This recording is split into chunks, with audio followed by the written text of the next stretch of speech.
Hello, everybody, and welcome back to OMB Reviews. I am the critic who is a cynic. How is everyone doing this evening?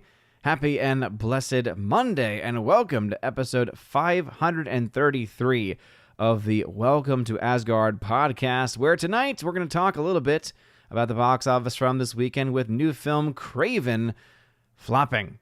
In fact, doing even worse than Madame Web. And that was a feat that was already going to be quite difficult because Madame Web had a atrocious domestic opening weekend. Well, Kraven the Hunter came up and said, yeah, you know what? Hold my iced latte to Madame Web because, it flopped. And it is a massive flop, in fact, even though there are many people out there saying, hey, you know what? It's still a ton of fun, even though it is really bad. You're getting a lot of mixed reactions on that. So we'll talk about this. And also, we'll talk, of course, gotta talk about it, the most anticipated films of 2025. I've already had a couple people asking me about it. I've looked over the list every now and then and try to come up with some answers. I finally was able to formulate an early list, so nothing finalized by any means. I'll still have a dedicated most anticipated film video coming out probably over the next couple of weeks, I hope.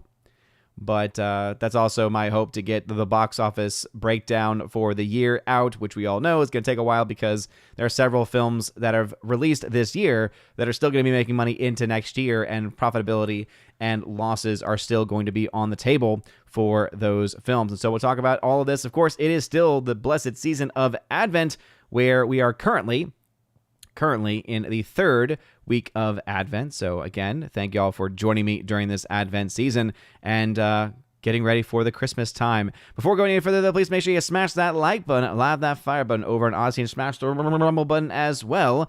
And let's go ahead and say hello to the people who are in the chat today. We got first Snortapoopus Cuber. Hello, humans and other quitters. What's going on, Snortapoopus? Thanks for being a member on the channel. And thank you for hanging out over on YouTube, which, speaking of which, I finally got that feature that the Salty Nerds have had for quite a long time, where you can set different goals for your stream. And so, I do not beg for money. That's just not what I do here. I do this for fun. But I did think that it would be interesting to see just how it worked. I honestly had just never done it before. And essentially, I have it set to where if there are 5 super chats, then we will schedule a giveaway stream. It says that you can't have monetary value to the awards, which I understand to a certain extent, but it's also annoying because it's like, well, the main thing that I am able to do more easily regularly are things like giveaways. And so anyway, if we're able to hit 5, I'll be able to schedule that one. And that was also my way of just telling YouTube's, checkbox thing that what I really meant is that we will have a giveaway. So anyway, that is the goal for the day. And if we hit it, great. If not, hey, guess what? That's totally fine as well. So that's over on the YouTube side of things. We got also Short, Laura, the Modern Major General story. What's going on, Laura? Thank you very much for being here. She is one of our mods here on the channel. Snortapoopus also said, hello to you. This is indeed my kind of weather, at least here in the great state of Tennessee. It was very cool, so like in the 40s, and it was cloudy, overcast. I love it. I'm a vampire. I don't like the sun. Carl Jacobs, hail to you. Welcome back to the chat. Welcome. We got Snortapoopus. Sorry, we already got him. Keely Chow hanging out in the chat as well. What's going on, Keely Chow? Saying, how are you, Thor, Freya, Baby Sif doing? Everyone is doing just fine. Thank you very much for asking. Forever Sci-Fi, who is a member, saying, hail. Hail to you, good sir. We got Gary Banjo Sandwich Worthington. What's up, Gary? Saying, getting into the 50% Miss Spirit with some memes. I enjoyed them. I'm glad that you did. I asked for Grok on Twitter to make some for me, and I didn't know how it was going to end up because usually when you give Grok a lot of prompts on images, it doesn't really handle it well, and it actually handled those a lot better than I would have thought. I especially like the 50% intervention image that it came up with as well. We got Jimmy A hanging out. What's going on, Jimmy A? He then adds on as a member, be praying for the people of Madison, Wisconsin. A school there today was attacked. I just heard the news about that. The one thing I'll always say is these events are still unfolding, and so I will reserve any actual judgment on the perpetrator until we actually have confirmation, until we actually have that information instead of just speculation. I have my own thoughts about what I think likely happened because we have seen a pattern, unfortunately, develop when it comes to these school attacks. But what we can all agree with and what we don't have to wait for is the absolute necessity to pray and to have our minds, our hearts, our prayers with the people who lost their lives, and especially also with those families who are having to deal with those various losses. So yeah, absolutely going to be sending prayers their way. G Monkey 86, what's going on? Welcome back. Glad to have you here. We got She Her Winkster. Oh man, the She Her is back once again. Thank you very much for re-upping at the Citizen of Asgard level. Appreciate you quite a bit. We got Bruce Waven. What's going on, Bruce? Thank you very much for being here. She Her Wingster as a member saying, Odin, say my name, embrace it for one more week. Why are you going to give it up after just 1 week, dude? You got to keep it around. 71, we got Caveat Ties. Thank you very much, good sir, for dropping a $2 super chat. Man, thank you very much. Saying Merry Christmas or Happy Advent. Yes, indeed. Not Christmas yet. We are still in the Advent season. The 12 days of Christmas themselves are the actual days after Christmas. So thank you. I do very much appreciate that. And thank you. We are now 4 soups away from hitting our goal and being able to set up some giveaways in the future. All right, we got Criticalist Cast. What's going on, Blaine? Criticalist Cast saying, what's up? What's up, Criticalist Cast? Thank you very much for being here, good sir. Glad to see you. Might be one of the first times you've been in the live chat, at least in a while, so I do appreciate seeing you here. Thenotas Felicitas saying, hello, Odin from some plane. Ah, yes, from some plane of time, some plane of existence, one could even say. There was Caveat Ties saying, hi, thank you again for that super chat. Appreciate it. We got Sheer Wingster. I'm exploring my options. Oh, goodness. One can only imagine what the next name and change will actually be. Luke Zilla, hello, Odin in chat. Hello to you. Good sir. Thanks for being here. We got Man with the Orange Hat. Greetings, all father. Hope you and your family are well. Everyone is doing swimmingly. Thank you for being here. We got Heartbreak Ridge, who is once again at the Citizen of Asgard level. Citizen of Asgard level 4. Heartbreak Ridge now 12 months in a row. Congratulations. Happy anniversary, Heartbreak Ridge. Officially a member for 1 year here on the channel. She, her Wingster just hit their 14-month. Did I say that right? Were those the correct pronouns? She, her Wingster. Just hit their 14-month milestone. So thank you. You're awesome. We got King Kane Rumsky hanging out over on the Green Machine. What's going on, King Kane? Saying, is it just me, or did this year fly by? Raven Awards are just around the corner? What the? I know, right? Can't believe that the Raven Awards are indeed right around the corner. It is quite insane to actually to think about and to consider, right? It is a bit crazy. And oh no, I closed my browser window. I did not want to do that. Why did I do that? I was trying to close this random chat window and instead closed my entire window. That's ridiculous. How dare you? How dare you? I was trying to pull up the Raven nominations form because we are still taking some early nominations.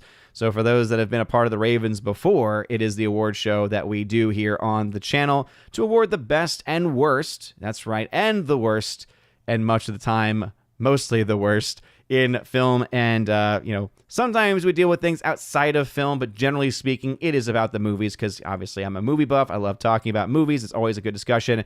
And so if you want to put some nominations in early to try to create, let's just say we're trying to collect movies for a short list, trying to connect and to collect rather movies and names for short list so that when we have our official nomination form coming up very, very soon, as was just mentioned. In fact, let me go ahead and just look this up because we typically try to go right up against the Oscars. It's an Oscars boycott show as well, so we have the same night as the Oscars. We don't go nearly as long. I feel like we have a lot more fun, and it's always at least fun for me, and trying to, work around creating PowerPoint presentations in our presentation style, creating videos of just the utmost quality. As everyone knows, my editing skills are just unmatched. I say that very, very sarcastically.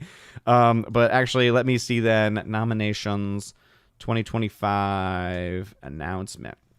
Because we try to get it around the same time. So it says nomination voting begins for them on Sunday, January 12th. And then it says that voting ends on Friday the 17th.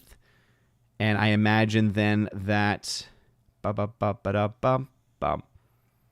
major shifts in the race. Oh, goodness, because the Golden Globes just do not matter one bit. I don't know why they even care. And now there's a long list of nominations that I just don't care about. Here are the important dates. So for the Oscars, again, which we are boycotting once again, as we always like to do, is their nomination process begins on January 8th. Voting ends on the 12th, and then their announcements is Friday, January 17th. So yeah, we ourselves are about a month out from our own announcements. So yeah, look at beginning of January, we'll have our official nominations form be posted. And once that form has been posted, yeah, we'll start to see what our Raven Awards are going to look like this year. Very exciting times. Very exciting. But anyway, I just put a link if you want to get in some early nominations for the short list. And again, that's just more so to help me and those that will be nominating in the future remember what came out this year. Because honestly, when I was doing the box office coverage for Kraven, I completely forgot that Madam Web came out this year. Can you believe that Madam Web came out of February of 2024? Getting back to King Rumsky's main point, yeah, it's insane how fast time has passed. I mean, the fact that my baby girl is already a year old is already insane to me. Over a year old. Let's see, Heartbreak Ridge, who's a member, saying here, at the moment, I'm hoping that F1, Ballerina, and Mission Impossible are good, or at least fun. Those are three very, very good names, I will say. I won't say much more as far as my list is concerned, but I will say that those are good names.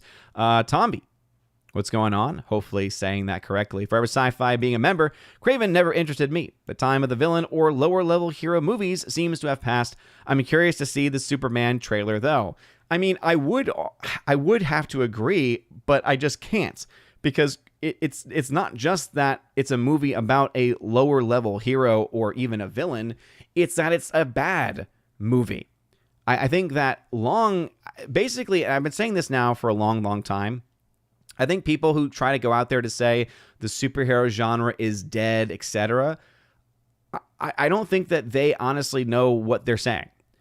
Because if they're going to try to argue that those movies no longer have a place or no longer are as big as they once were, my correction to that statement would be, well, no. Gone is the era, and this is beyond just superhero movies, but gone is the era of mediocrity being financially viable in Hollywood.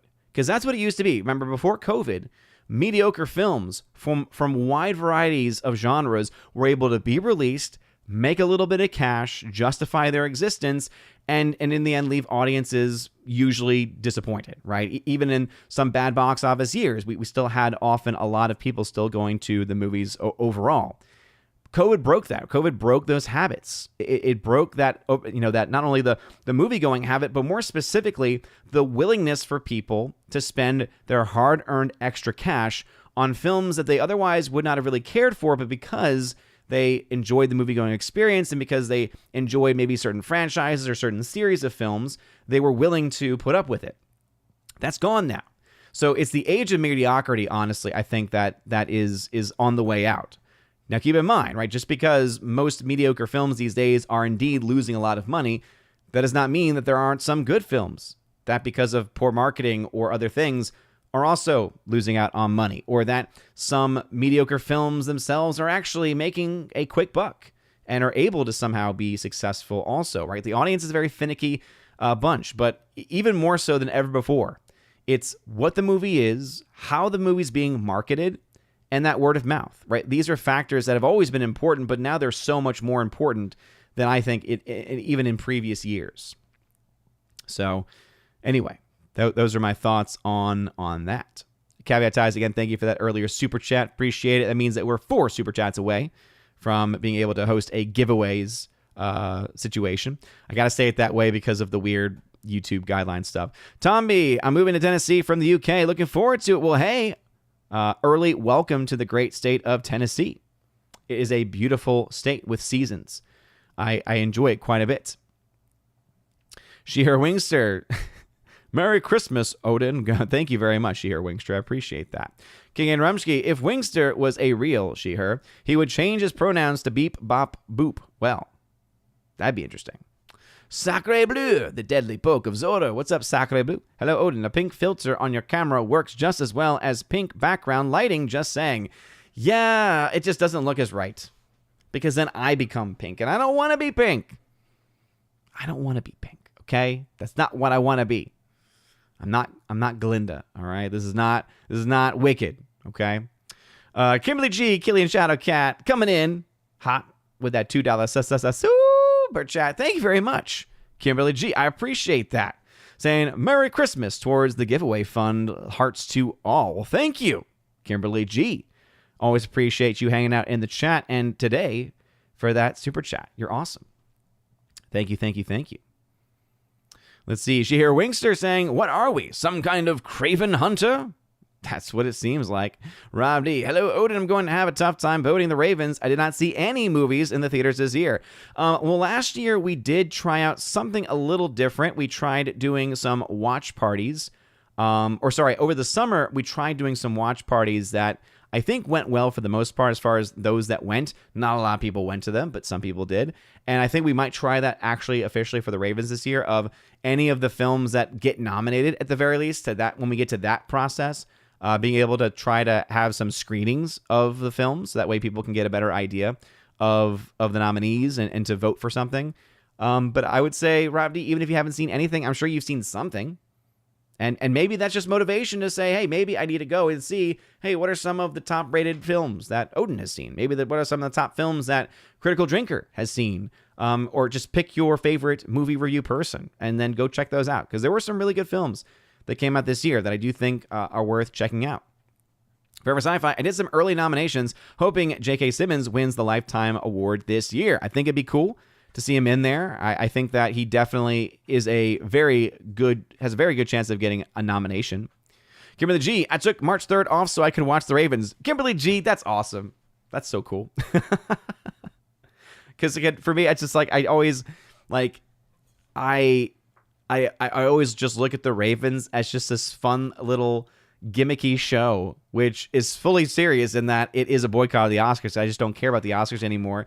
And it is just meant to be fun. And I'm just so happy that other people enjoy it. It's something that I don't think a lot of people would enjoy. And so the fact that you are my people and you are the people that have a lot of similar senses of humor than I do, it makes me happy. So Kimberly G, thank you very much for letting me know that. And I hope to be able to live up to the hype and expectation, or at the very least to be entertaining and to be an escape as my water randomly starts leaking onto my keyboard, because this is just how things work. Luke Zilla, I missed a couple of weeks of live stream and Winkster has been hit by the pronoun brigade. Yes, that's what happens, Luke Zilla. You leave for a couple weeks and then all of a sudden we've got a pet troll transition. That's just sometimes what happens. Killer G saying, hello, Odin, all chat. I'm exhausted. I love Christmas, but it's killing me. Yes, I understand the exhaustion. For me, though, it's the bedtime routine. Obviously, I love my kids and my son, but my son's at that age now. He's about 4, where there's a specific routine of things that we do. And he's kind of like me, where he loves routine and does really well with it. And it's now at the point, though, where if you do one thing even slightly wrong, he'll correct you. So it just gets very, mentally, I get out of it. And, I'm, yelling goodbye from the hallway because that's just a part of the routine. And, yelling goodnight. And I sit down in my chair just for, a few minutes. I sit down right over there for, a few minutes before starting the show on Mondays. And I'm just like, oh, man. I'm exhausted. Just mentally and emotionally. But it's so, obviously, I look back and think I wouldn't trade it for anything because I love. And it's something also I know that as I get older, it's going to be man, I should have held on to those moments a bit more. And so that's why I'm trying to live the moment as best I can. But any parent knows, right? It's something that you can't always do, and it can be a challenge. Let's see. Wayward Noodle. Hail to you, Wayward Noodle. Remember, Sci-Fi, this year's been crazy, and it's just droning on. Yes, I see what you did there. With those drones. Jimmy A. Tag, for me, 2024 almost feels like 2 different years in one. The time Beekeeper, Madam Web, Bob Marley came out just feels like a whole different year. Dude, you're right. I forgot Bob Marley came out this year, too. Dang. Caveat ties. Welcome, dude. Let's see. Wayward Noodle, who's a member. Thanks for tagging. Saying here, thoughts on 38 Years Later, unless you already spoke about it. If so, skip. I've not talked about it yet. And I'm going to skip it because it will come up later. Don't worry, okay? No spoilers, but it will come up. Keely Chow is leaving early once again. How dare you? How dare you leave? She Wingster, that's why he's our pet troll. He says while he himself doesn't actually send one either. Rob D tagged to say, I learned in economics in college that when people have money to spend on luxuries, your economy is doing well. Movies are a luxury. Look at 2019's box office compared to every year since. It's a very good point. I do also think that habit is definitely a big part of it also. And I think that movies in general have lost that commodity, or have lost that luxury view, I guess you could say, where now, because it's become so commoditized in the way, I don't even think that's a word, commoditized, because it has become so prominent with online streaming culture, that also has been a part of it. Like, basically, movies were competing well enough with streaming, but once COVID hit, that's when, like, boom, streaming was able to completely take over.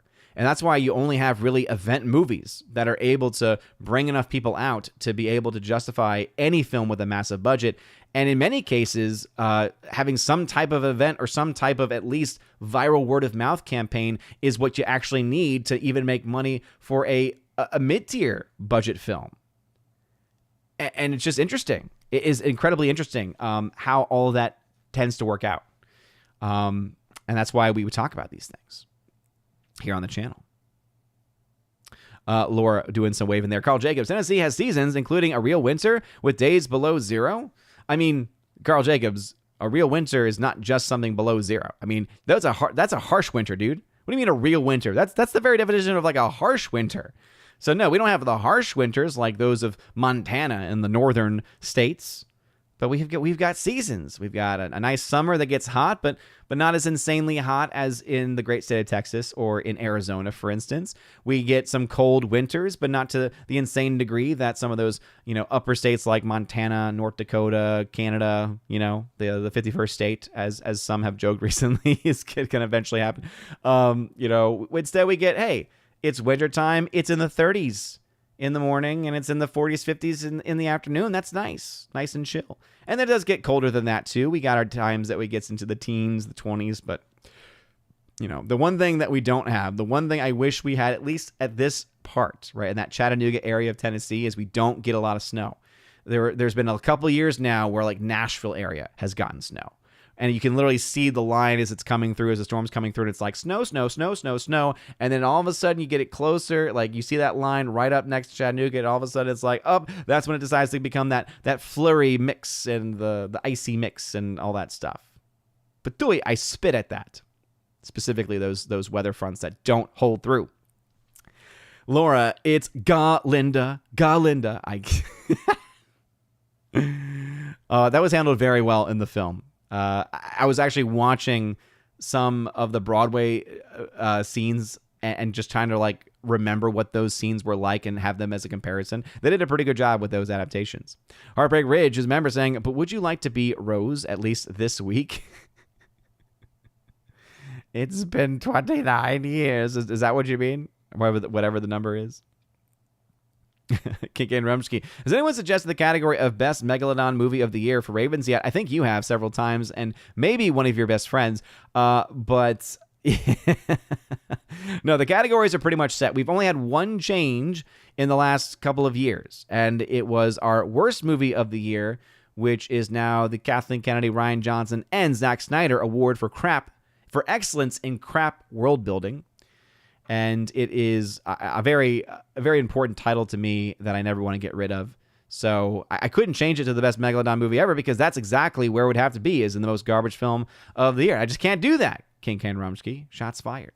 Hardwood, considering the Marvel's competition for the Superman movie is Fantastic Four First Steps, it even releases the same month. I wonder if they will release a trailer for it soon. I don't know. But here's the thing. Do not get too all that hyped for the Superman movie. Okay? Because I don't know if that's necessarily what you were saying there or not, but the Superman movie still has a lot of ground to cover, because the DCEU had so much damage done to it under the reign of Zack Snyder. So much damage done to that IP.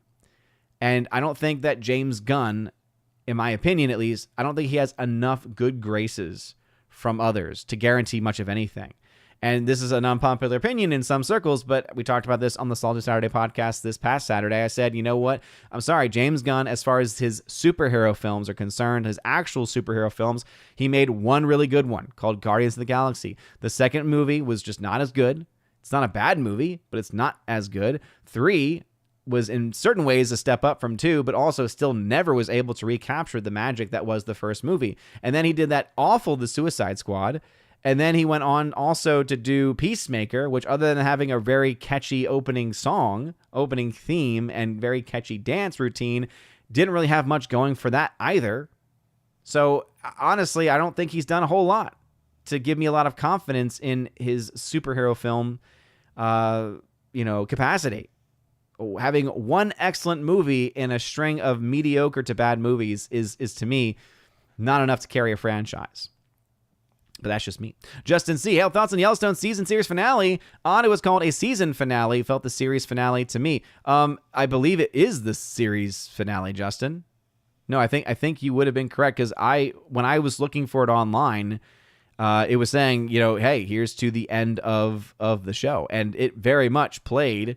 It was over an hour and 20 minutes long. I'm pretty sure that was the series finale. Now, if I'm wrong on that, please, someone provide me actual evidence in the chat. Obviously, you can't post links, but at least a source that I could maybe look up. But from what I could see, they set that thing up. The fact they even had the voiceover of the girl from 1883 coming in, right, who has now been a part of every single one of these Yellowstone connected universes, or at least the ones that I've seen, both 1883, 1923, and now Yellowstone. It wouldn't make sense for them to not have this be the series finale. Let's see. Guy or Guy says, "Hi, Odin. How are you doing? Thanks for asking, Guy. I heard Mufasa the Lion King will pay tribute to James Earl Jones. Maybe it will. I mean, that doesn't really change much of it for me. It still looks like a garbage movie at the end of the day. So, CM Junk, how excited do you think Ryan Cannell is about Barbie 2 announcement? Oh, man. RK Outpost, Ryan, I bet he is so ecstatic about it. I bet he cannot wait to go see Barbie 2. No one could have expected it to happen. Obviously, we were all just waiting for it. We were very surprised. I'm honestly surprised it took this long for them to announce it. I imagine it was greenlit a long time ago. So I guess it was more of a, hey, let's actually, formulate when we can start the production on it and then only announce it when we've got something there. But it is what it is. Guy saying 28 days later is coming back on digital. What I want, Guy, is I want 28 days and 28 weeks to both get a proper 4K release. Even better, a 4K Steelbook release, because I believe both of those are out of print. And it's very hard to get. So coming back to digital is nice, but I'm a physical media guy. So let's have an actual good physical media release of the film. Get it up, get it transferred to 4K, so that way we can have it and preserve it. Sheer Wingster, I would, Odin, but I'd be broke this week. HRT is very expensive. Dang. Or Sci-Fi, I've thought about going to the theater, but then Demolition Man and Constantine Dragonheart decided to come out with the 4K Steelbooks. Yeah, I think I bought a couple of the 4K Steelbook Constantines because those look great, and I'm actually a fan of that movie, so looking forward to giving those away in the future. Speaking of giveaways, we are 3, I believe, Super Chats away from unlocking some potential giveaways. It says to schedule, but that's more about YouTube's thing. Let's just say I got a ton of movies here for giveaways. Gary Banner says, Worthington, UK is going to be snowy this Christmas, they say. You're lucky. It's going to be cold here. So I'm happy that at least I'll have a cold Christmas. It doesn't feel like Christmas if it's not cold. And being from New Orleans, we oftentimes did not have cold Christmases, but it is what it is. All right, let's go ahead and jump right into our stories and our topics for the evening, so that way we can move things along here. And so first thing we have to do, of course, is talk about some numbers. We got to talk about some calculations. And so ultimately, that means that, you know what we got to do. Time to see a real mathematician at work. That's right, everybody. It's time to do some math. So let's start over on our charts, because we love charts here on OMB Reviews. And so as you can see from the title of the video, Kraven is not craving a whole lot. I could not think of a clever pun, so we'll just stick with that. Opening to $26 million worldwide after an abysmal $11 million domestic and only getting $15 million international from that. Adding to that fact that there's a $110 million production budget means right now the film sits at about $152.9 million in financial losses. Now, this is, of course, assuming a typical marketing spend. Usually a film that costs $110 million will have an additional about $55 million in marketing. Though we could expect for any superhero movie, whether we thought the marketing was good or not, doesn't necessarily impact how much they spent. There's a good chance that they could have spent about $100 million or so on that marketing. Again, I have not gotten any confirmation on any of those numbers, and oftentimes we don't, right? Sometimes we get some crumbs left out there about some, estimates or some projections, at least when it comes to those numbers. But as of right now, as of this stream, we do not have that. And so we can just assume a $55 or so million actual ad spend. But at $11 million and $15 million international, $26 million is just not going to cut it. Most films tend to make about 30% of their entire box office in their opening weekend globally. If that actual math were to pan out, that would mean Kraven the Hunter would likely not break $100 million at the global box office. So not just domestic, but global box office. There's still a lot of time left during this holiday season, so obviously things could happen, things could change, things could quite improve for all we know. For Kraven the Hunter, if I had to take a guess, I would say it's probably not going to happen. The numbers just aren't really panning out for it. We'll have our first look at a Sunday to Monday drop-off. Those numbers will get released sometime tomorrow, so that'll give us an early indication of whether this film is going to get any actual lift-off from the memes and from the people who are giving it these not positive or praising reviews, but reviews of, hey, you know what, this movie is actually a ton of fun, so why not? Why not go see it? I've not seen it myself yet. I've been trying to get access to go see it, and just the timing has not worked out. Unfortunately, I actually had a ticket to go see this thing on Thursday. My wife had a situation happen at her work where she needed me to stay home that night, though. And as you all know, family comes first. Happy wife is a happy life. And so very, very happy with that decision. And I also had to miss Kraven. So I'm not really sad either because I didn't really want to see Kraven, but it is what it is. Those who have seen it, though, have given some pretty interesting thoughts. A lot of them universally have said the film is garbage, but they've also said in many cases that they found it to be entertaining. Chris Gore and the gentleman over on Film Threat have been, I think, my favorite to listen to because they have basically been waxing poetic about the entire terrible film universe. I don't know the official name for it. There really needs to be a name for these three movies, right? With Morbius, Madam Web, and now Kraven the Hunter, all being terrible and yet all being somewhat entertaining and laughable in their own way. With Morbius, the whole It's Morbin Time thing was funny and still gets me chuckling today. With Madam Web, you've got just the terribly delivered lines, the terrible writing amidst so many other things. Don't do dumb things is still my favorite. I use that expression actually almost every week in my life. Don't do dumb things. I thought that movie was so bad, I actually might want to make my wife watch it with me just to laugh at it, and maybe we can laugh at it together. But Kraven, awful numbers here. Can't say I'm all that surprised by that.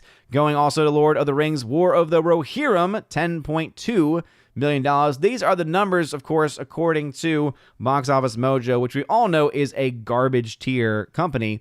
So we'll just double check a couple of different sources just to make sure. Kraven the Hunter, $26 million, 9.9 being reported actually over in the numbers. And so, yeah, it looks like Box Office Mojo's numbers have not updated. So it's actually a worse opening weekend for Lord of the Rings, War of the Rohirrim. And about 26 million is about the same for Kraven the Hunter. So their projections were right on for that one. They actually did worse than projections for War of the Rohirrim. Y2K making it to $3.7 million after 2 weeks means, yeah, this film is set to be a massive flop. And with werewolves, I mentioned this over the weekend, we had no numbers. Luckily, we finally do.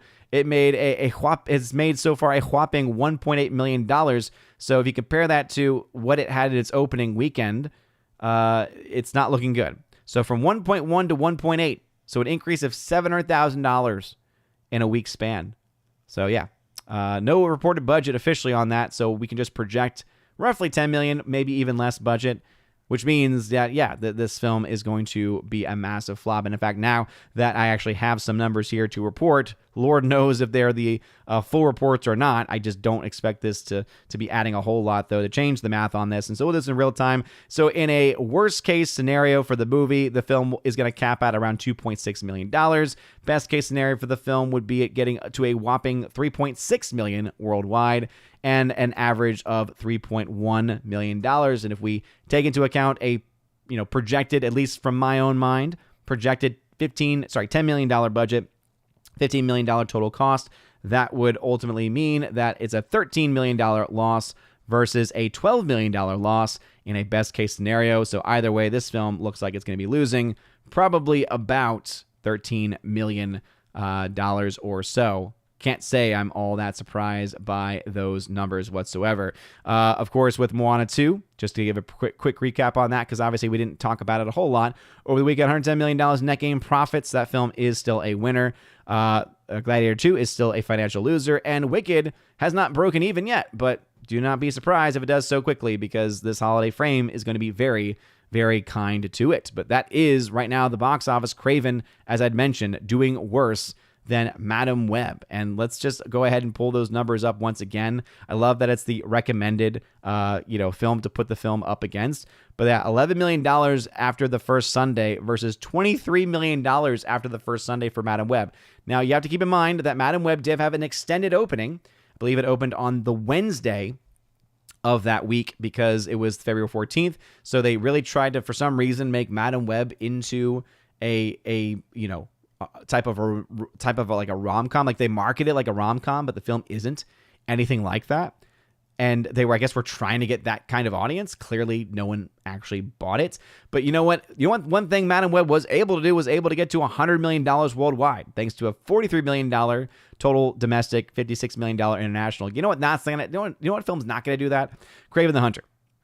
Again, doing this much worse, $11 to $23 million, making less than half of what Madam Web did, and Madam Web was already a catastrophic failure, and this movie cost $20 million extra. Yeah. If any film's going to be on the list of biggest failures this year, guess what? Kraven the Hunter is going to take a spot ahead of wherever Madam Web ends up on the list. But those are my thoughts on the box office. What say you guys? Let us see what is going on here.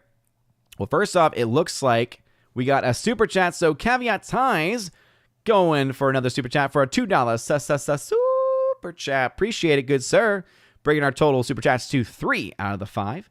Saying here, you see Blaine's review on Kraven. I've not yet seen his full review. I think I saw his overall score, and I was not surprised.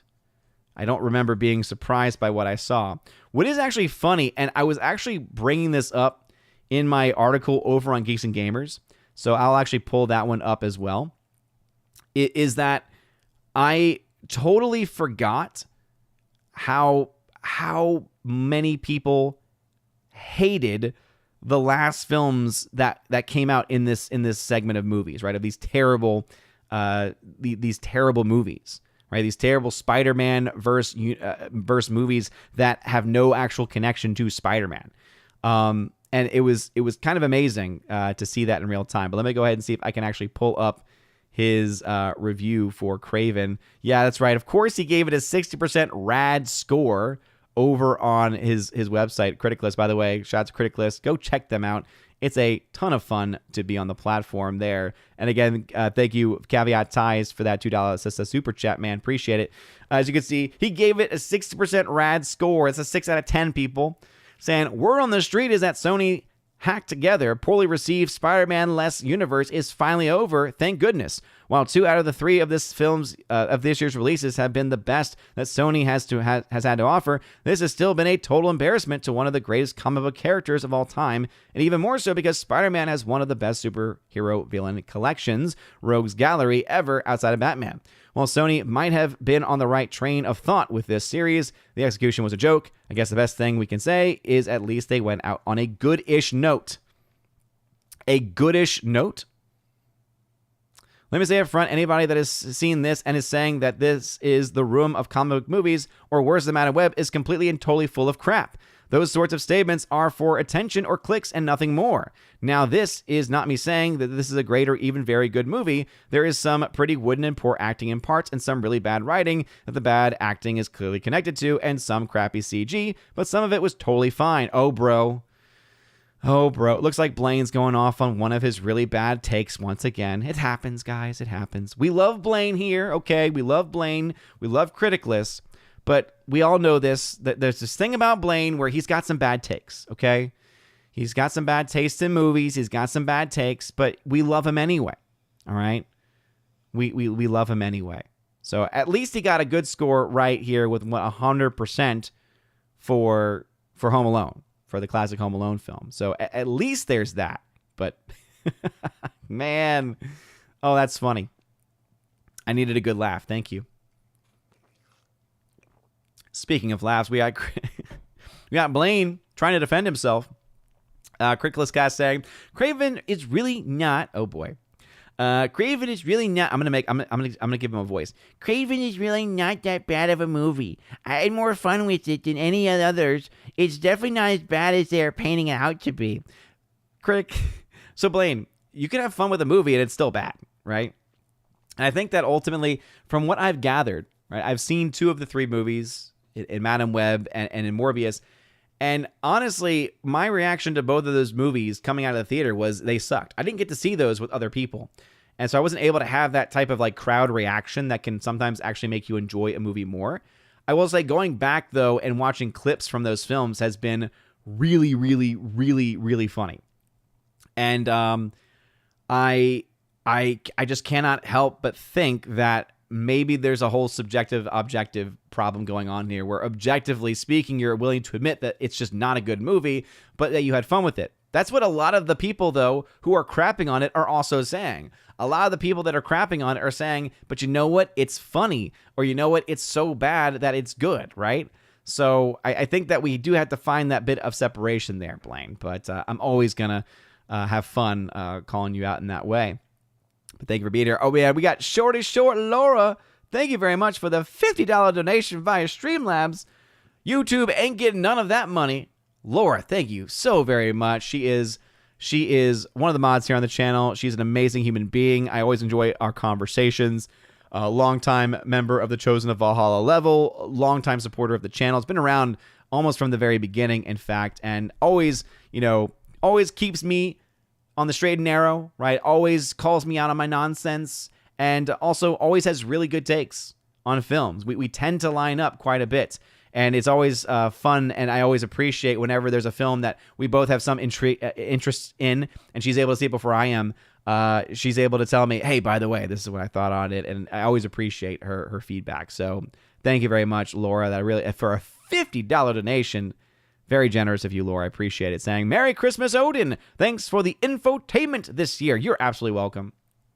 Thank you for just being you, Laura. Seriously, it's always great to have you here in the channel. Always great to have you in the chat. And I really do appreciate it. Thank you. Whew. All right. Let's see. Hardwick. The trailer for Werewolves looked like a lot of fun, but Chris Gore said the movie was a bit disappointing. Apparently, the scale was too small compared to what the trailer promised. Yep. I saw his review as well. KK and Rumsky, do you know why Spider-Man can't appear in the Sony Morbius Kraven world when Sony owns Spider-Man as well? Confusing. I mean, it's been such a long time since I've delved into all of the things with the rights.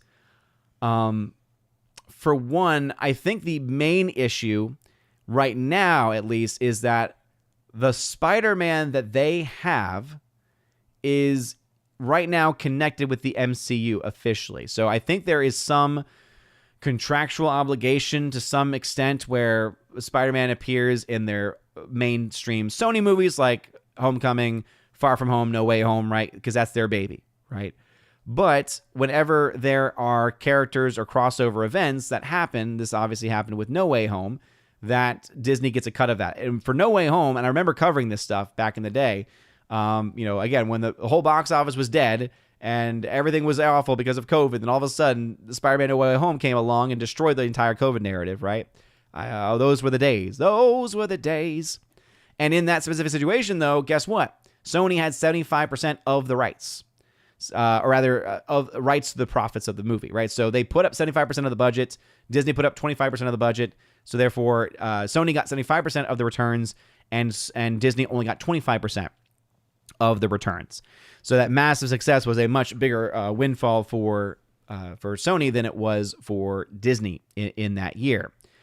But I would not be surprised if maybe that is a part of the reason why, is that typically with now the Tom Holland Spider-Man having such a strong connection to the MCU, exclusively, and these are obviously separate companies dealing with it, that's one of the ways that they, kind of get around it of, okay, yeah, we'll help cross promotion on your Spider-Man with Tom Holland. However, he cannot be in these types of movies, would be my guess. Because, I honestly don't know. For instance, Universal Theme Park has the Spider-Man ride, and it features Spider-Man and also all of the great classic comic book villains. And I know that that's a different medium, and when it comes to rights, mediums do matter. Just because you own the rights of certain parts of a character, it's not always every single aspect of that character. Hulk is a good example of that, for instance. Jose Taco, what's going on? Jimmy A, I don't remember. Thanks for being a member here. I don't remember them marketing Madam Web as a rom-com. The trailer was like a basic Spider-Man adjacent movie. Maybe people thought it would be a rom-com since Sydney Sweeney. No, what I mean by that is that whenever films come out over that specifically, that like February 14th, right, the Feast of St. Valentine, it always has this certain aspect to it, right, where they're really stressing the February 14 coming out Valentine's Day. So it doesn't mean that they were actually completely going full rom-com with the marketing for it. It's more of like they were leaning into the fact that it was getting released at that time, all right? So that's the reason why I mentioned that, because clearly that did not work either. Let's see. Blaine saying, bah, I appreciate the love even with my bad taste. It's all good, dude. All love here. Harwick saying, it seems like the main cultural effect of Madam Web was to put a spotlight on Sydney Sweeney. I rarely heard people talk about her until that movie came out. Yeah, that might be a part of it, but honestly, that probably pales in comparison to what Anyone But You, I think was the name of the movie, that she did last year, right? That actually made quite a bit of money. That also came out around the same time, or not too far removed. And that was the one I think that put her more so on the map, because that actually had her, featured as one of the lead actresses, one of the lead characters. And I think that had a much bigger impact for a lot of other reasons as well. Gary Banjo Sandwich, Blaine Rad, oh boy, yep. Guy, what the chances of Moana 2 hitting $1 billion now? For Mufasa, what are the chances of that hitting $1 billion? Lion King 2019 had a lot of overseas, and the movie is coming out around the holidays. Yeah, I mean, none of those things are always guarantees. The current tracking on Lion King, or specifically on Mufasa, is not looking too fantastic, at least for the domestic haul. So right now, the current tracking, according to Box Office Theory, that's Sean Robbins' Box Office Theory, was for it to actually end up losing its opening weekend. So losing the box office opening weekend to this coming weekend, actually, to the now releasing Sonic the Hedgehog 3. So Sonic the Hedgehog 3 is actually projected to get the #1 spot this weekend. Now, they haven't had official weekend projections, but one of the things I really like about Box Office Theory is that they do a long-term 5-week tracking. So we'll go ahead and pull this up so that way everyone can see it to get an idea of what I'm talking about. And let's get that off the screen here. And then I'll try to address your other questions. So as you can see, we have Mufasa, right, of the 20th here. That is, again, coming out this weekend. It's kind of crazy that's also coming out this weekend, because it's just that reminder. It's like, oh yeah, and then Christmas is just 5 days after that. This is insane. So Mufasa only expected to make 45 to 60 million domestic in its opening, and a long-term total of between 209 and 290. This is down 15% roughly for both the opening and also for the long-term domestic box office. Whereas look at what Sonic's doing. Sonic was ahead before. In the most recent update, though, it's gotten even higher. Sonic is projected for this weekend to have a domestic opening between $74 and $89 million and a long-term domestic of 231 to 312. Which ultimately means that right now Sonic has a better chance of beating out Mufasa's domestic run. Now, Sonic 1 and Sonic 2, I enjoyed Sonic 1. I did not like Sonic 2. I really don't care much for 3, but obviously I will be happy to try to go see it in competition with Mufasa. I would love for Sonic the Hedgehog to take the win there, even if I don't really care much for the film or the IP. I just don't think the film translation has been all that great. For me, it doesn't feel like Sonic. It's like, oh yeah, those are characters that I know, but none of that really seems to connect to anything I remember from the games. And I think there was some type of, and maybe some type of animated show potentially. And again, it's hard for me to see those full connections, but I'm not an expert on those by any means. But again, Sonic the Hedgehog 3 right now is tracking very, very well. And so with that in mind, going back to your other question about $1 billion, Mufasa, I don't think it's likely. All right, because at 209 to 290, let's go ahead and just pull up for a second The Lion King 2019 and just put it into this chart. I also love how it's known as the live action, even though it's not live action and it's just CGI. So even when let's go ahead and adjust for inflation. That's 2019. So the domestic opening weekend for The Lion King 2019 was $225 million. All right. Total domestic box office, $639. The international is where the real story was for that movie. $1.3 billion when you adjust. Even the actual, since it's not too many years ago, it's okay for us to have this also as a comparison. Since some people get freaked out whenever you bring up inflation. It's like, you can't bring that up. It's not fair. And you got to take... Oh, calm down. It's a quick and easy way of telling the same exact thing as if we were instead to have done ticket sale comparison. I've shown this consistently throughout my time. So even without inflation, though, 191 million opening weekend. So that is quite a bit higher than the projected 45 to 60 or 49% in the pinpoint forecast. So if that movie only makes $50 million, that's almost 150 million, roughly, almost 150 million plus behind where the Lion King 2019's numbers were. So if it tracks at that point, now Lion King 2019 did get a July release, and so that could potentially have some impact, but there's going to be that comparison between the two movies. And I just don't think Mufasa is going to have the gas in the tank, because if it's tracking that far behind domestically, we typically see if there's a huge drop-off in audience domestically for a movie, we usually see a significant drop-off in internationals. I think international will still easily edge towards Mufasa, but even that is not necessarily a guaranteed either. It really is going to come down to what markets it's getting released in and what kind of marketing they've done in those countries. Let's look at the internationals for 2019's Lion King and why the film did well. $120 million was made in China. Do we think that Mufasa is going to make $120 million in China unadjusted? I don't really think so. $100 million in the United Kingdom. Again, that's very high numbers for United Kingdom. $80 million in France, almost $70 million in Brazil, $62 million in Japan. Do we expect similar numbers? I don't personally think so, because the movie 2019 Godzilla was not good. Sorry, I keep saying Godzilla. I feel like I may have thrown that in a couple more times. Sorry about that. Lion King 2019 Lion King just wasn't really all that good. I mean, I didn't like the Godzillas from that era either. Godzilla -1 was phenomenal. All the other stuff here not as good, but Lion King, it wasn't all that great. So I'm kind of wondering if, because people may also hopefully now finally be tired of these so-called live action adaptations, maybe, just maybe, we'll be able to start to have some sanity returning to the box office. But yeah, do I think that Mufasa is going to get $1 billion? No. Based on the numbers I see right in front of me, it could still do well. It could still make money. It also depends on that. But you see that massive budget for the Lion King 2019, by the way? That's insane. $260 million production budget. $260 million. Like, that's just not worth it. All that money just to make photorealistic animals of a classic film that no one asked you for. In the case of Mufasa, you're like, oh, we're telling a somewhat newer story. Okay, good for you. It's still just this unnecessary photorealistic film. No reported budget yet. Songs by Lin-Manuel Miranda. So there is that. That's always a factor that has to come into play. But even just the poster, it just looks so fake. It honestly, in many ways, looks like a Narnia poster. Like the Narnia films, the live-action Narnia films. Those did fine, box office-wise. But, yeah, I don't think we're going to have it happen for it. As far as Moana is still tracking really well. It's over $700 million now. And I just, $700 million after a few weeks of release, $717 million now.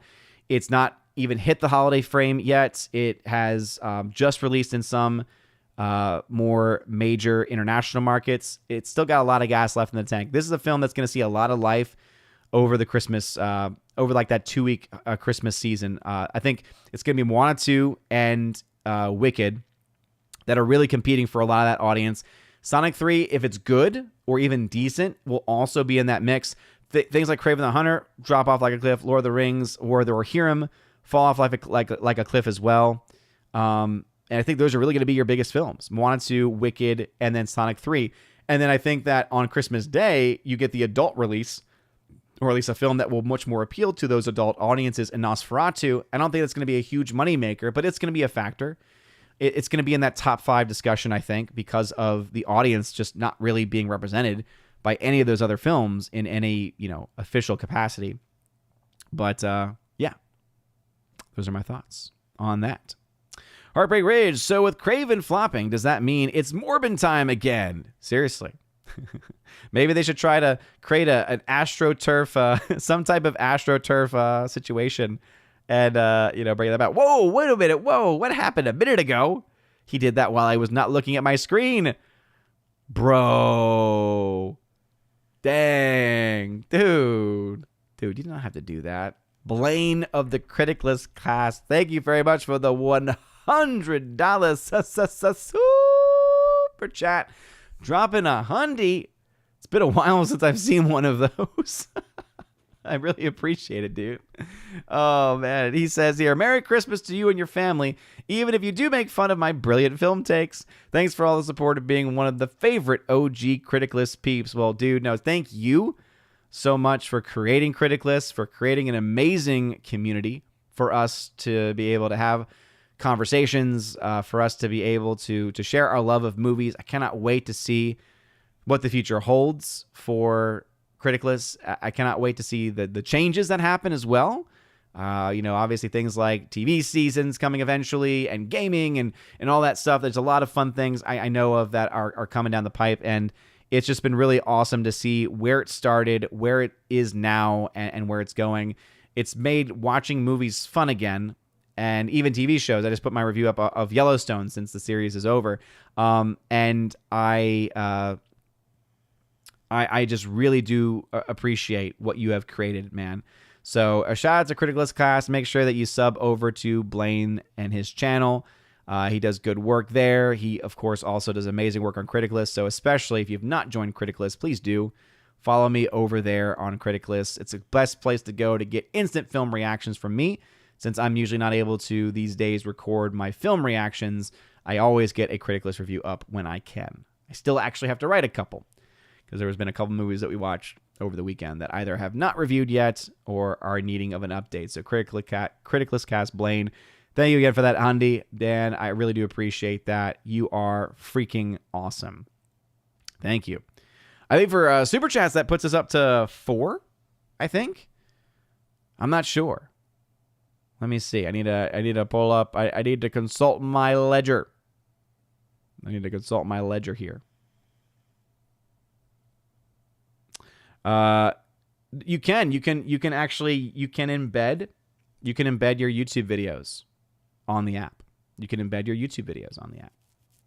And I've tried to add as many of my video reviews from the past over there as I can. I like Criticless, though, being mostly separated from it, just because it's able to be a place where you get a much more succinct thought. Because I can oftentimes ramble quite a bit. I'm kind of a rambling guy, if you know what I mean.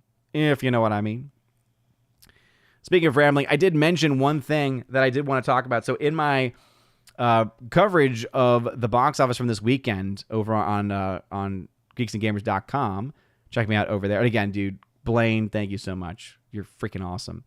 And that was just not needed. But I actually go into some details related to Criticless, in fact. So in my article here, as you can see, when talking about the terrible box office for Kraven, things don't get any better when you look at the reviews. Even the typically kinder audience over on Criticless currently has a score for Kraven the Hunter set to a, quote, decent 51% rating. For comparison, this is actually quite a bit higher than the 29% bogus score for Morbius, and an even better against the abysmal 18% heinous score for Madam Web. Whether looking at the box office or the ratings, it is clear that the audience is just not interested in these kinds of movies. So again, to Blaine's point, it is the highest rated film on Critic List. So maybe he has something going on there, because Critic List is a pretty fair platform. It really is devoid of any of that political nonsense that you find on the likes of IMDb and on Rotten Tomatoes, of course, and even more so against a toxic audience like that over on Letterboxd, the one that we try not to name as much as we possibly can.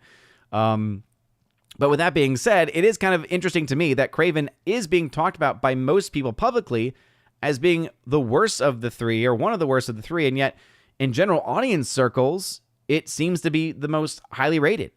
Now, Madam Web, I think Madam Web, it was either Madam Web or Morbius, had a lot of reviews, whereas Kraven and one of the others actually had a lot less. So let me go ahead and pull up. I luckily linked those. Yeah, so for instance, 14 reviews for Morbius got that to a 29% bogus score. 18% heinous. This is the one that had the most. That's right. 43 votes for Madam Web. So a lot more people saw Madam Web, and that film just got trashed. And then Kraven the Hunter is still at 12 votes at 49%. So it's actually gone down since the writing of that article. So it's dropped from 51 to 49. So the more people that watch it, the less people that like it. So you got two new bogus scores. Vex Electronica is very active over on the platform. So clearly they're not a fan of it. Yeah. Get your voice heard over there, though, if you have seen it or plan on seeing it at all. I recommend Critic List. I love the site so much. And again, thank you so much, Blaine, for that amazing super chat. All right, let's see. Jose Taco trying to say they can have Spider-Man in the villains movies, but Sony said they didn't want to, according to a story I saw. Don't know if it's true or not. Well, if these are the movies that they knew were going to happen, I could see why. Gary saying the new Spider-Man film will be called 50% of the way home. I see what you did there. You're obsessed. You need to help. Luke Zilla. Sony has said that the reason there's no Spider-Man is because they thought people would not want to see Tom Holland's Spider-Man outside of the MCU. That's so stupid. Laura, oh yeah, Anyone But You was fun. Yeah, it was a movie that I was hoping was better. I ended up not liking it. It was a bit too abrasive for me. It was way too much cursing in it. There was, of course, that sexual content, but it was really honestly the language. I was just like, I don't really like this, because it wasn't even just like curse words. It's just like I don't know. I didn't like that. Abomination hanging out over on Odyssey. Thanks for being here. Odds that Sonic 3 hits 1 billion. I don't think that's going to happen, dude. I'm going to be honest, because the Sonic films, I've said this now for a very long time, all of the Sonic live action films have a ceiling.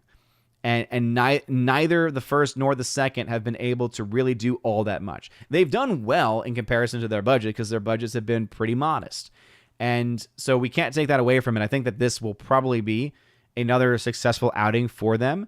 There's a good chance that it increases from the previous, right? The first movie, unadjusted numbers from 2020, made $302 million, which was also impressive because that was February of 2020, people. So that was like just a couple weeks really out from COVID. So some people said, oh, that could have impacted it. Well, we also had a follow-up in 2022 where a lot of things were back to normal, and it made $405 million. So it did increase, all right? It did improve. So if that metric continues, if we see a similar trajectory of increased audience, and it saw it increase both in the domestic and in the international audience, then yeah, you might see the film do even better. Like $302 million is what the first film make unadjusted, and then $405 million for Sonic 2. But also that film came out in April, and the first movie came out in February after having been delayed because of fan reaction to the initial design of the character. So Sonic 3, I think the marketing campaign's been great. I think a big part of why we're seeing those numbers tick up, according to the box office theory numbers at least, is probably because of the Christmas stuff they've done. Like that claymation that they did was really well done, and I think probably was pretty effective in getting people hyped up for the upcoming movie. Again, not really my interest. I'm not really the target demo for that universe, but $1 billion, I don't think so. I don't think there's a good chance. I think 5% or less chance that it hits $1 billion. More so, it does as well as 2, maybe a little bit better. Maybe we see it up heights of up to like $500 million because there's a ceiling on the audience for that movie. All right, J.S. Pena. Saw Kraven yesterday. I didn't think it was terrible, but I'm just glad the Spider-Man-less Sonyverse is done.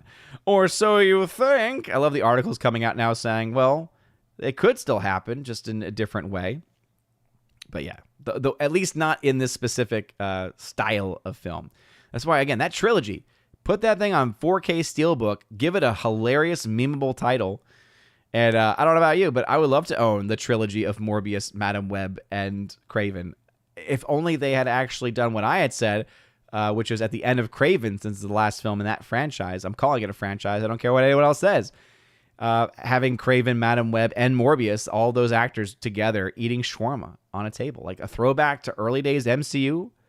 And then at the same time, just being so stupidly ridiculous that get a laugh from me at least. Get a nice hearty chuckle from me. J.S. Pena. Also, ahoy to you. Laura saying, Euphoria wasn't my bag, but it was interesting to see Zendaya play a drug addict. Sweeney was more of a supporting character, so not much to work with. Yeah, I heard people, I think it was the Salty Nerd crew, a couple of them were going after Zendaya. I have no issues with her. I'm not saying that she's a good person. I don't know who she is. I do not know her as a person, but she is human. And so obviously I still have to love anyone who is human regardless. And that's just a random tangent in my mind. That's just my Christian teacher. It's my Catholic high school teacher coming through in that instance. But she's fine. I mean, I think that she's not the most talented actress in the world. And I also don't think she's complete garbage either. She just has to be in the right role. I don't think that Chani is the right role for her. I thought she was really bad in that role. But I think in a film like The Greatest Showman, where she plays one of the acrobats, that was a great role for her. And she did very well with it. All right, Gary saying, I can see the son of the Lion King coming in the future. I feel like I'm in Back to the Future now. Or actually, Back to the Future. No. It should have been in Back to the Future. It could have been in Back to the Future. Because obviously they had like the Jaws 19 or something like that. But no, what I was thinking of actually was from Spaceballs. It was like, Pongo's review of Rocky 5000. Bongo. Great moment. But that's essentially what's going to happen with that. I cannot wait for the animated, right, the traditional animated remake of the so-called live action, which actually is just hyper-realistic animation adaptation of the original movie. And then we can have an actual live action adaptation of the animated adaptation of the so-called live action adaptation of the photorealistic adaptation. And have you gotten crossed yet? Steve Merez, what's going on, Steve? Is it Steve Merez or is it Steve Mars? Saying here, greetings, Odin and Flick friends. Yeah, dude, what's going on, brother? Welcome. Appreciate you being here. Don't usually get a lot of people from the Flick universe over here. Shout out to John the Flick Pick. Good dude. Critical Guy says, love you, bud. We got you. It was long past it. Well, I appreciate it, man. I appreciate it. You brought so much joy to my life. I feel like it should be the other way around. Thank you, dude, though. Jimmy A. I'm not really interested in Nosferatu, but I'm interested to find out Lily Rose Depp is dating another woman. I'm rather disappointed to find out that Lily Rose Depp is dating another woman. I'm not homophobic, but I still wish we had some straight emo girls. I mean, again, for me, when it comes to movies, I usually don't pay attention a whole lot to what's going on outside of the film. It has no typical bearing on those things again, unless that's happening in the movie, then I don't really care about that stuff as far as just general knowledge. It's just not information I necessarily want to store in my brain. Abomination. It's Kraven time. I'm going to crave. M. Night Shyamalan's The Cravening. Oh, he's just going off over there. Stogov 13. Mark's safe from watching any movies in the theater. Dang, man. Caveat Tai says, it's timed out if that matters. Oh, that's right. That's right. I thought that it lasted the whole stream for some reason, but hey, it's okay. We'll get there one time. We'll get there one time. Critic List is so great, Kimberly G. Kick It Rumsky, if you count Shorty Short's donation, that would be 5. No, it was 5 super chats. And it's timed out. We'll have giveaways in the future, though. Don't worry. That was more of a test run. It was more of a test run. Yeah, it was the reward for having 5 soups. That's okay. Snow Golem, thanks for being here. Not all Spooderman baddies are not anti-heroes, and you need Spooderman in Spooderman versus movies. There you go. Jazz Pena, something tells me Mufasa might do well due to the death of James Earl Jones. Again, I would say that's a hard sell. That's a hard sell, man. Because this is not the type of situation where you have like a Fast and Furious movie where your lead actor dies in the midst of filming, and so it's like the last role you'll ever see of him on screen and stuff. Like, you don't have that. So will that motivate some people? Yes. Will that motivate people who otherwise may not have actually seen it? Sure. But I don't think it's going to make a huge dent because most people typically don't really care for much of that. Hardaway, the timer on the Super Chat goal says it's expired after the 3rd Super Chats. Yeah, I mean, I set it to 45 minutes, and I did not realize that 45 minutes had already passed. So better luck next time, I guess. Joe Dog, what's up? What's up, dude? Ryan Liu, Wicked Part 2 changed its name. Is it not just Wicked Part 2? Or Wicked Act 2? Let's be silly. Caveat ties, the MMK Ultra Steelbook. MMK Ultra Steelbook. Let's go. Jimmy A, I didn't watch Kraven, but I saw the end credit scene on the internet. No spoilers, but it has a really cheesy cringe feel to it. I thought it didn't have a post-credit scene. I heard it didn't have one. Laura saying here, the shawarma thing came from the actor who played Xander in Buffy. I guess he mentioned the getting shawarma during his interview for Buffy. Yeah, I remember that. Let's see. Snow Column says they best keep Spaceballs out of the reboot's mouth. Yeah, seriously. Spaceballs the flamethrower. Ryan Liu, it's now called Wicked for Good. That's actually a fair name. It's the name of one of the songs, and it's actually one of the most touching songs in the show. It's one where, as you all know, I mentioned it all the time, I'm a theater kid, grew up doing a lot of shows. Wicked was very big when I was growing up, going through high school. And so I know that soundtrack very well, and For Good was always a very powerful song. And I think I mentioned it sometimes. I don't know if I've mentioned it. Maybe I have never mentioned it, actually. But that I will say, I lost a good friend when we were 18. He passed away from leukemia, and he was also a really big fan of Wicked. And one of his favorite songs in the show was actually called For Good. So I'm just gonna say it right now, as a man, I'm gonna bawl during that song. It has nothing to do with the people on screen. It's for other personal reasons. But man, I actually do think that's a good name change. In the words of the prince from Robin Hood Men in Tights, it's a good change. It's a good change. Fun reference there. All right, we're getting towards the end of the stream, and I do want to talk about my most anticipated movies. So it was related for the chat to catch up a little bit. Let me go ahead and pull up my list. I want to try to do this in a revelatory fashion. So let me see if I can enhance. I wish there was a better way for me to do this. Now, that would be a great thing to add as a feature on Critic List, is a way to have like a slideshow of our list in some way. I'm asking too much. Anyway, this is just a very early list, not my official list whatsoever, because there's a plethora of movies that are coming out on like streaming, or films that don't have a title yet, or films that are just not even on my radar. There's actually a couple of films I added to my list over the course of just like setting up for this show that I just saw a trailer for out of the blue.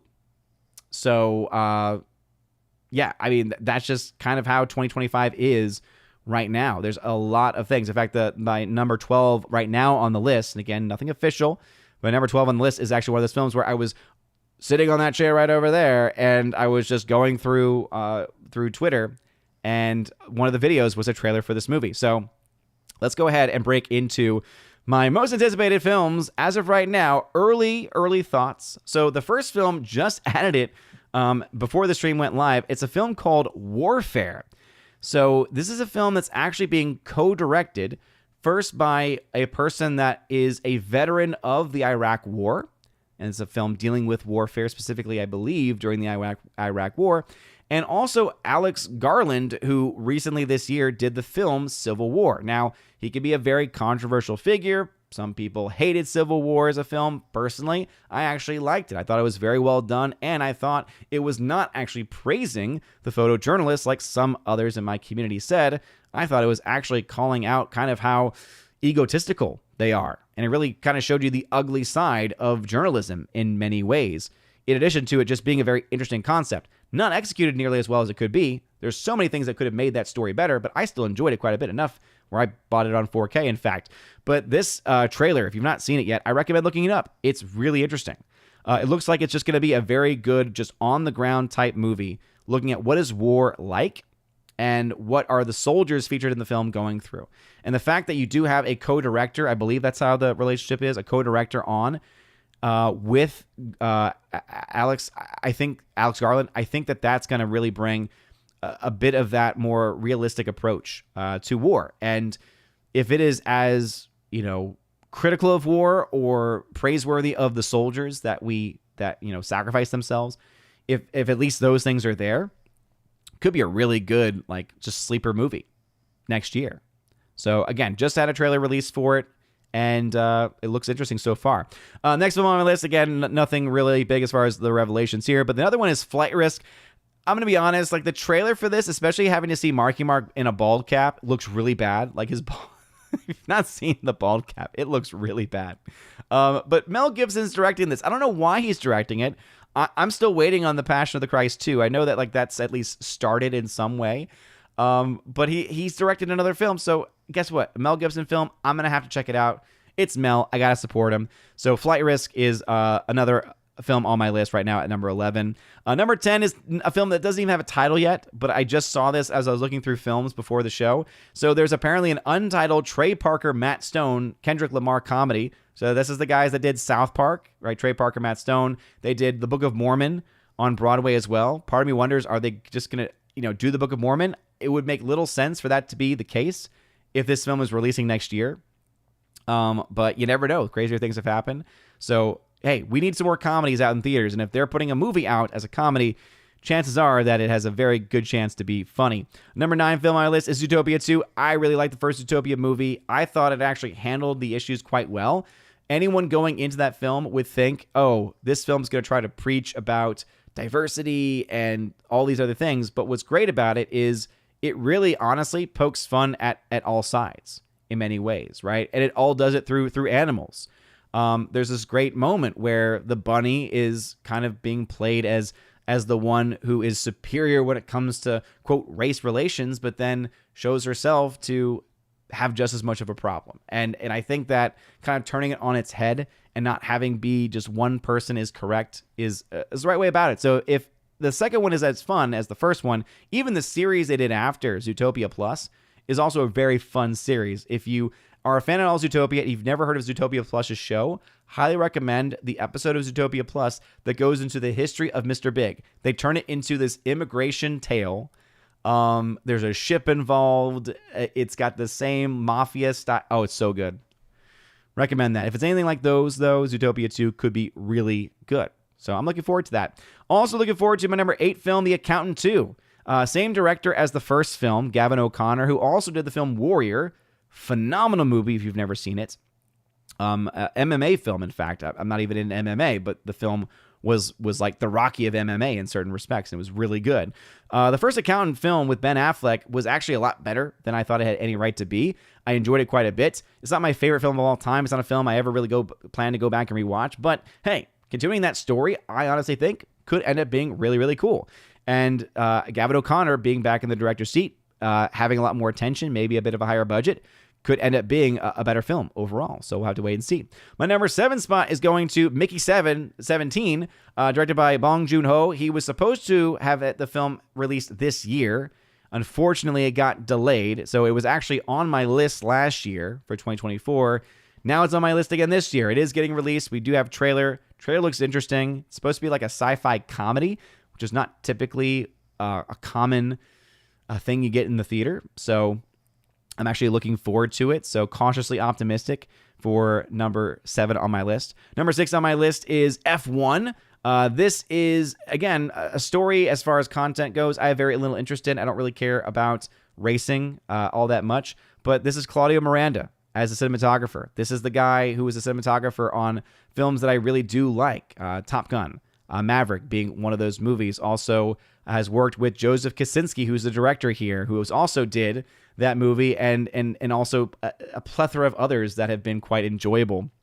Hans Zimmer has done the score. Right now, the only issue that could happen with this movie is the fact that the writer is apparently the guy that's done a lot of the Transformers movies. So the writer does not have a very good track record, it looks like. Hopefully, if Kosinski is involved and there's others involved, it means that there is something better there. But that is a concern. But hey, it might be at least visually stunning. If it's at least as visually stunning as a film like Oblivion, which this team also did, I'll be happy. Number 5 spot, this is a film I did not know was happening, but I'm so happy it is because the first film was a surprise gem. Nobody, that's right, Nobody 2 is set to be released in 2025. Bob Odenkirk set to come back. Very excited. Hope that they're able to capture that same thing. It's a movie that did not need a sequel, so they better have a good story for this because it's not going to work otherwise. Number 4, most anticipated film right now is Black Phone 2. Really enjoy Black Phone. I'm usually not a fan of horror films. This one's much more of a psychological thriller, and I think it just features some very good kid actors. It's very rare these days. You also had a great actor. You had a great performance in the movie as well by Ethan Hawke. He did a great job.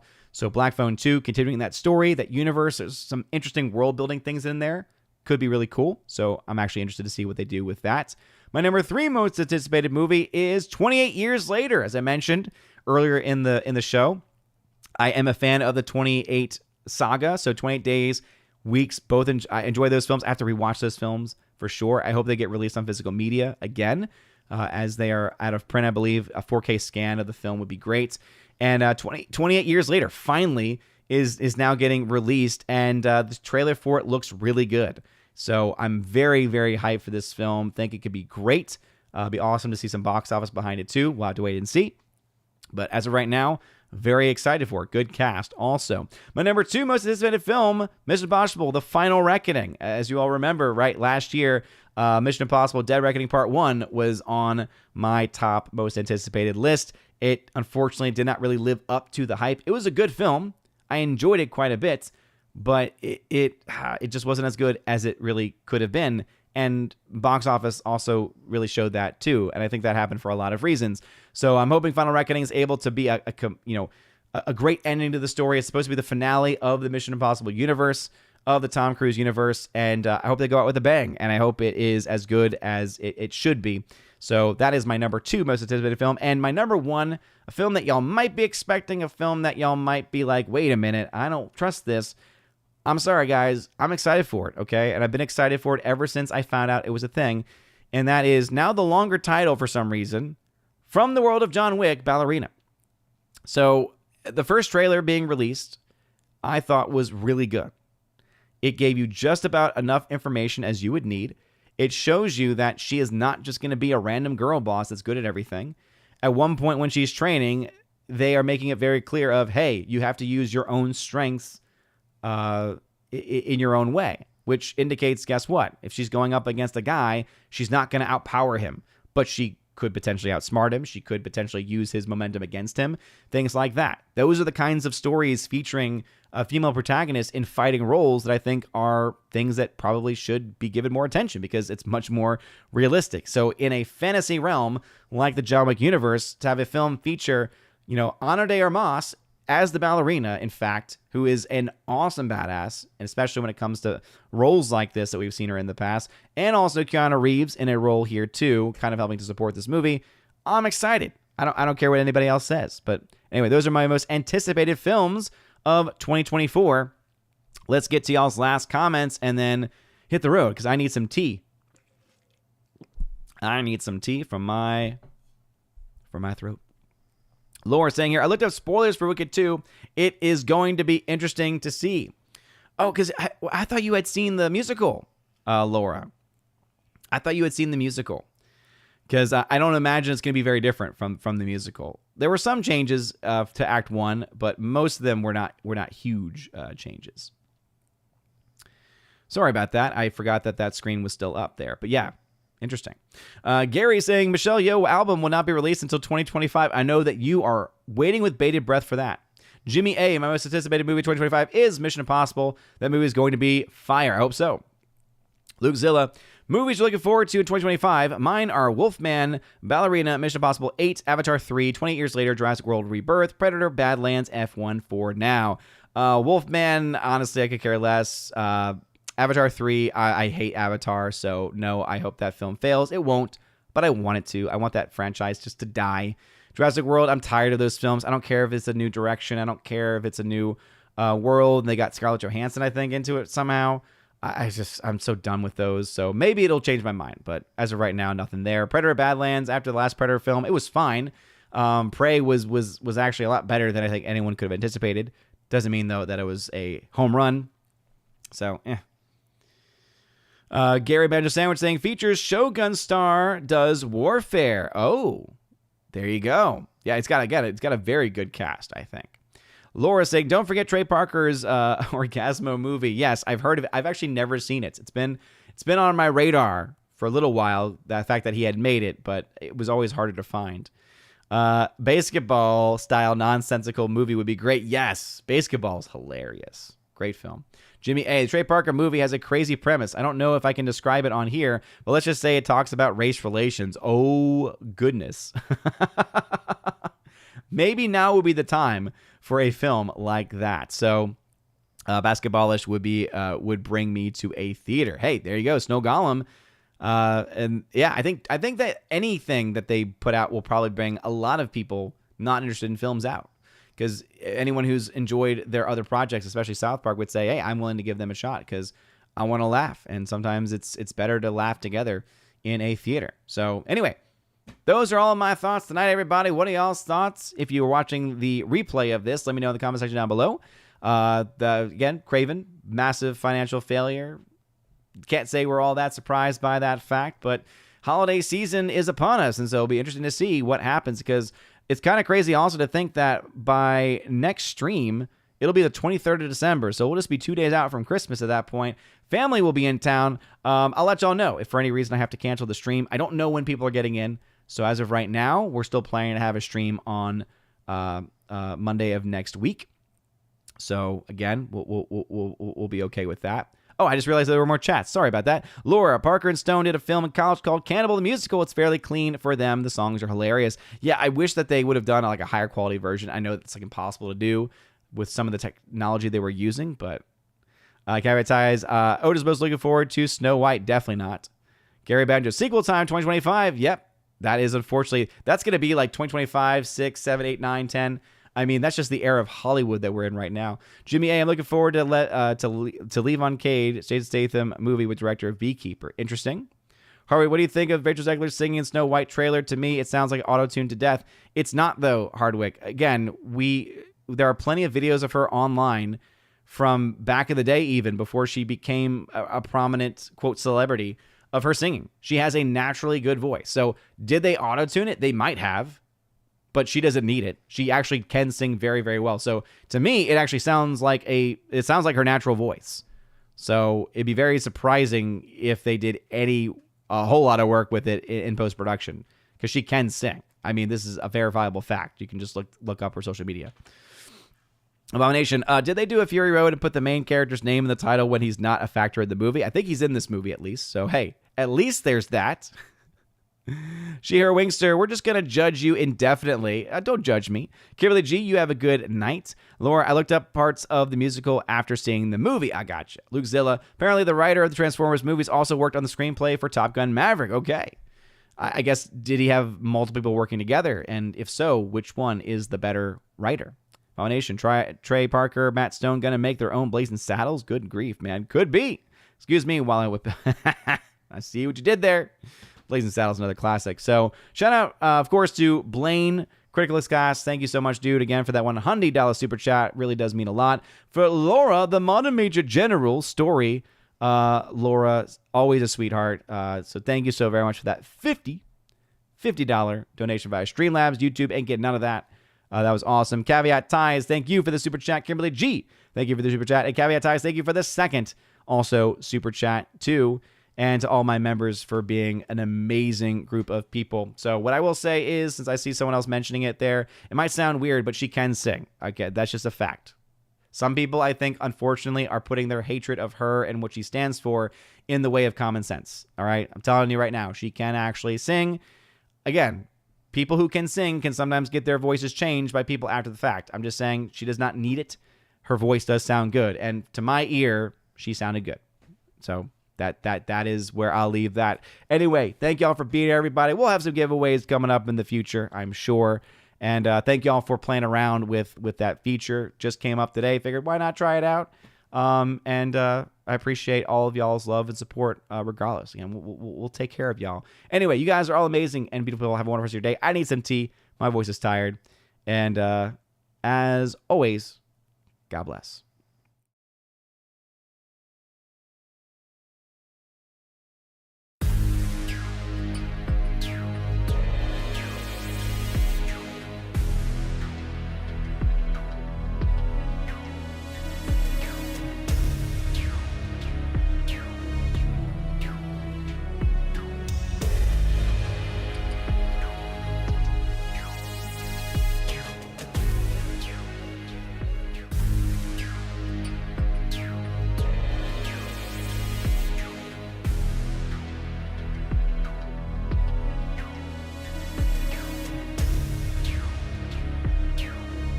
Now for a huge special shout out to all of my Chosen of Valhalla members, starting off first with my people on Patreon, Father Luca Illick and Miss Martin Muses. Check out her YouTube channel by the same name, Miss Martin Muses. Also to my Subscribestar people, Matt317. Check out his Twitch channel by the same name, Matt317. And also to the K-Man. Check out his website, xtheboundaries.co. And lastly to my YouTube member, Mr. Roy. Shout out to you, good sir. And if you want your name shouted out at the end of every live stream and video, check out the top link in the video description below where you get access to that. Also, you get access to a plethora of other things. You get your name listed at the end of every live stream and video, like you saw in those names that came up before this video started. And also access to a giveaways channel that I host over on the Discord server where I give away 4Ks, Steelbooks, Blu-rays, all kinds of stuff. So check that out if you're interested in that. Also, I have an exclusive podcast that I hold at least once a month, and it's always a good time, and you get extra bonus content with that also. So if any of that sounds interesting, again, check out that top link in the video description below. You guys are all amazing and beautiful people. Have a wonderful rest of your day, and as always, God bless.